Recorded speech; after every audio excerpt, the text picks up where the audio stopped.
What is up, it is your boy Aiden Hustle back at it again with the vlogs.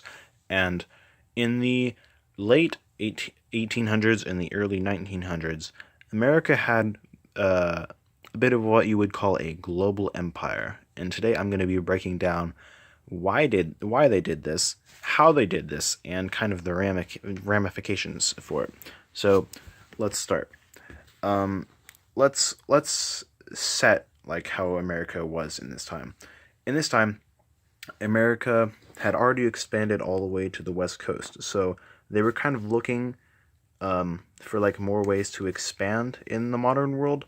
So they were pretty much looking for a fight, and much of how the government tried to do this was they were trying to persuade the people into wanting to have a war with another country, and they did this by using something called yellow journalism, which was basically just journalism, but taken to an extreme. It was based on like crude exaggeration.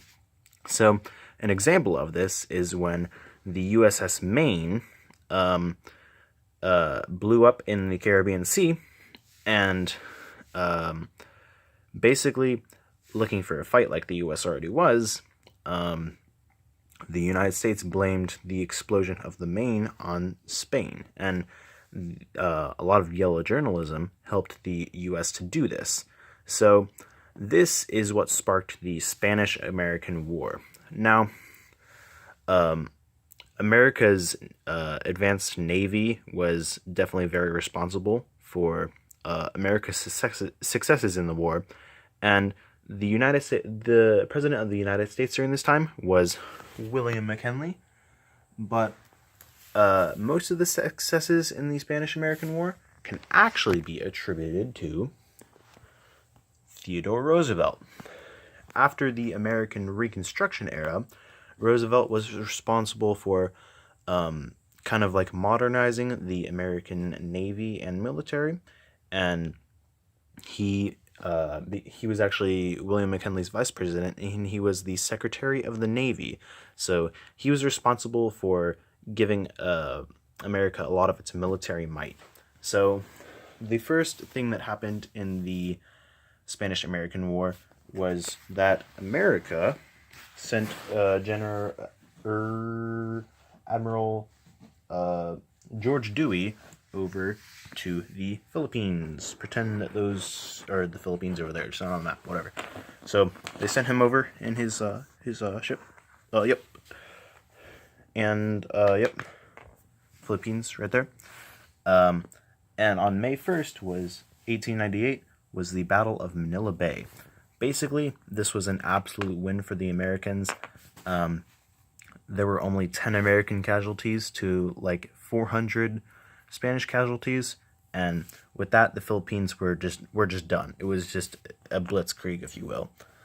Now, the second part of the Spanish-American War was the battle for Cuba, which was basically Spain's last like stronghold in the Americas. How America took Spain was actually a lot by Theodore Roosevelt. Theodore Roosevelt led a group of Rough Riders, which was actually soldiers on horses, if you'll believe it, in the age of guns. And a very famous battle in this was the Battle of San Juan Hill.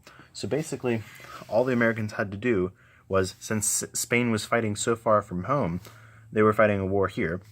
America basically just overran the island with its superior navy, and basically just rode Rough Riders into Santiago and Havana, which was the capital, and they just overran it, and on July 3rd, Santiago surrendered, which basically ended the war, and the Treaty of Paris, which was between America and Spain, was signed on 1898, and that ended the Spanish-American War.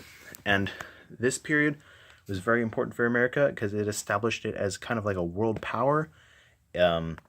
It was a test for America to test its might, and it was very important because it gave the industrialized industrialized market of America, or like it gave America new markets to sell its products and to gain products from, and it was just really good for the America's economy overall.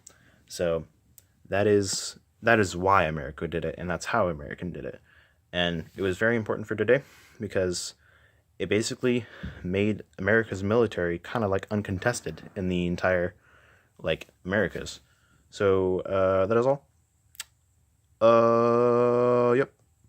Be sure to subscribe. BK, this is for you. This is chapter 26, signing off.